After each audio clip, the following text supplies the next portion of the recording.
The Blue Jays played their final Florida game of spring training here in Clearwater. They head north now to Philadelphia, and Ricky Romero will not be on that flight. Shai, we both had a chance to speak with Ricky today. Given everything he's gone through, how do you think he's handling things? It's tough to tell. I mean, he's obviously been through a lot. There's an emotional toll to this. There's the shock, the frustration, the anger. I mean, he's feeling a lot of things right now. He's probably handling about as best you can. And to me, the most positive sign is that players, once their option, have a 72-hour window to report, and he didn't use any of that. He reported the next day, set to work. If you're the Blue Jays, you have to like the fact that he was so determined that he didn't take any time and wanted to get right back at it. And he said, as disappointed as he is, the worst thing he to do is go there with a bad attitude.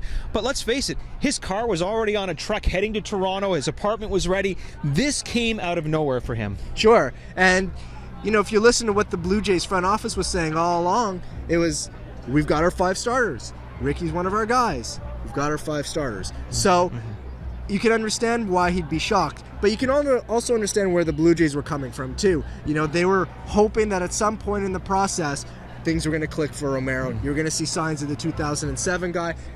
Didn't happen for them. They made the decision that they had to make in order to field what they believe is the best team they have for opening day. Alex Anthopoulos said this is physical. Ricky Romero says, no, this is actually a mental thing. Where do you see it lying? Do you see kind of maybe somewhere in between? Well, you know what's interesting is that this could be a chicken and the egg thing, where the Blue Jays seeing it as being a physical thing and Romero seeing it being a mental thing. But in fact, it's both, because if the physical there is there and he gets right with his mechanics, then he's going to be right mentally because he's getting results. So where one starts and the other finishes and what comes first, that's going to be the task. The Blue Jays are hoping that they can give him the physical tools in order to succeed, and once he has those tools, Barry, he's able to set himself right. Okay, so Ricky Romero is down there to get fixed. In the meantime, Jay Happ has earned the spot of 5th starter, signs a new contract extension. So in your opinion, what is going to happen for Ricky Romero to come back and take over, which the only spot I could see him actually taking would be that 5th spot from Happ? Right, and that's really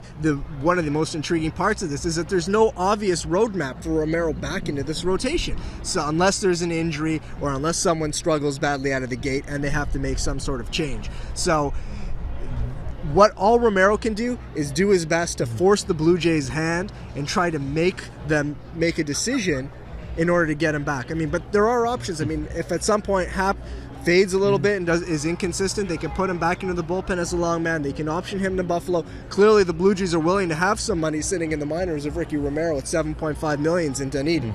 So they have options, but the key is that none of this starts unless Ricky Romero proves that he deserves to be back in the big leagues. Well, Ricky Romero said today he felt Jay Happ deserved to be the 5th starter. In fact, he texted him to congratulate him after he found out he had the job.